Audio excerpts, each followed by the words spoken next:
What happens when the chosen one stops caring about the prophecy? Modern shonen icons like Denji aren't following a hero's map. They're navigating a landscape of existential dread and visceral consequence. Today, we're exposing a narrative shift that turned the power of fantasy into a haunting reflection of modern instability. Today, we're not reviewing a chapter or ranking a tier list. We're pulling the thread on something bigger. Why the genre's biggest names stopped handing their heroes a map. We're doing this pair by pair. Goku and Naruto first, against Itadori. Then Luffy, against Denji. No compass, no backup, no one covering their position. Just two boys a story dropped into a room and locked the door behind them. By the end, you'll see exactly where the chosen one archetype died and what these franchises decided to build in its place. Let's get into it. Every classic shonen protagonist gets handed a map. Goku is born a scion. Destiny is written into his blood before he can even walk. Naruto carries a demon fox sealed inside him on the day of his birth, marked before he ever chose anything. The prophecy comes first. The boy is just there to fulfill it. Yuji Itadori doesn't get a map. He gets a finger. That's the entire inheritance. No bloodline, no ancient scroll with his name on it, no council of elders waiting for him to arrive.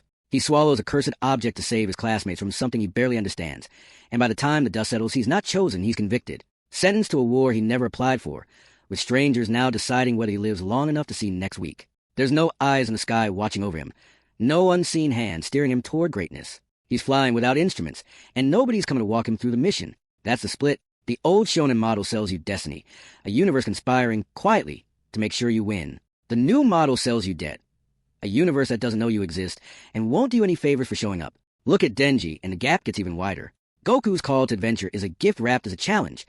Training rivals a world that expands to meet him. Denji's call to adventure is a loan shark's contract paid off in body parts. He doesn't get a training montage. He gets a devil fused into his chest because it's the only trade left on the table. Where Luffy's freedom is a reward waiting at the end of the journey, Denji's survival is the entry fee just to stay in the room. One story hands its hero a horizon, the other boxes his hero into a basement, and dares him to find the door. This is a quiet subversion nobody's naming out loud. The hero's journey used a promise that struggle means something, that the trials are a forge, and the boy who walks and comes out a legend. Modern shonen doesn't make that promise anymore.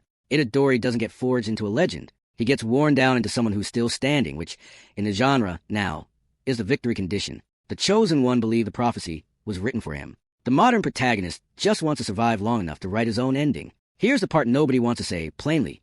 The old shonen villain was out there. A tyrant, an empire, a final boss with throne room. You could point at him. The hero trained, leveled up, and eventually put a fist to the problem. And the problem stayed put long enough to get hit. Modern shonen moved the boss fight inside the protagonist's skull. Curses in Jujutsu Kaisen aren't random monsters roaming the countryside. They're built out of human shame, fear, and grudges. That's not lore dressing. That's the thesis of the show. The enemy is a byproduct of what people already carry. Itadori isn't just fighting curses. He's fighting a war that's made of the exact kind of pain he's trying to survive. There's no clean line between the threat and the wound. They're the same material. Denji takes it further, and doesn't even pretend otherwise. His arc was never defeat the devil. His arc is managing to feel like a person after a childhood that stripped that away from him first. The chainsaw isn't the point. The loneliness underneath it is. You can hand him every power-up in the setting, and the actual boss fight is still whether he gets to eat pancakes with someone who won't disappear on him. This is the trade the genre made. The old model externalized the struggle, so the hero could triumph over it and walk away clean. The new model won't let the hero walk away clean, because the thing chasing him is stitched into who he already is. No safe house for that. No going dark and waiting it out. The threat has eyes inside the room with him at all times, because the room is him. Put Luffy next to either of them, and the contrast turns violent. Luffy's entire philosophy is addition. Every arc, he gained something. A crewmate, a title, a piece of the world that now belongs to him because he refused to let it go. His freedom isn't a state he's defending. It's a frontier he's expanding. The straw hat isn't a burden. It's proof he already won something, and he's just collecting the rest. Itadori and Denji live in subtraction. Every arc costs them something they don't get back. A friend, a piece of their own agency, a version of themselves that existed before the contract. Itadori isn't accumulating power toward a throne at the end of the map. He's spending himself down, hoping there's enough left when it's over to still recognize who he is. Denji isn't expanding his world. He's defending a shrinking one, a handful of people, a handful of small pleasures, against a setting that keeps finding new ways to tax him for the privilege of wanting anything at all. One Piece is a story about a boy who was never boxed in, no matter how many admirals tried. Chainsaw Man and Jujutsu Kaisen are stories about boys who were boxed in from page one, and the entire question is what they build inside for walls they didn't choose. Luffy sails toward more world. Itadori and Denji are just trying to keep the room they've got from collapsing on them. What heroism looks like when nobody's watching. So, what has happened when the chosen one stops caring about the prophecy? He doesn't get another one. Nobody hands Itadori a scroll that explains what any of this was for. Nobody hands Denji a reason that makes the cost worth it in advance.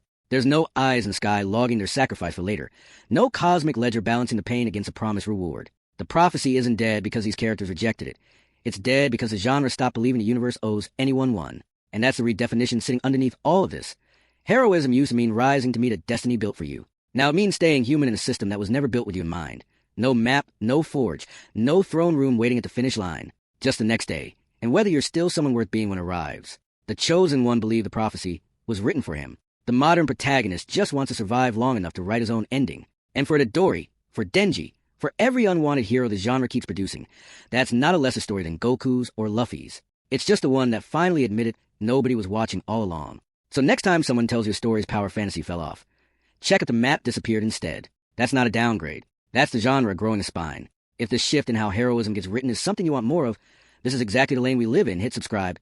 It genuinely helps more than you'd think. And drop in the comments, Itadori or Denji, whose unwanted hero arc hit you harder. We're already reading them. We've got eyes on the next pairing already.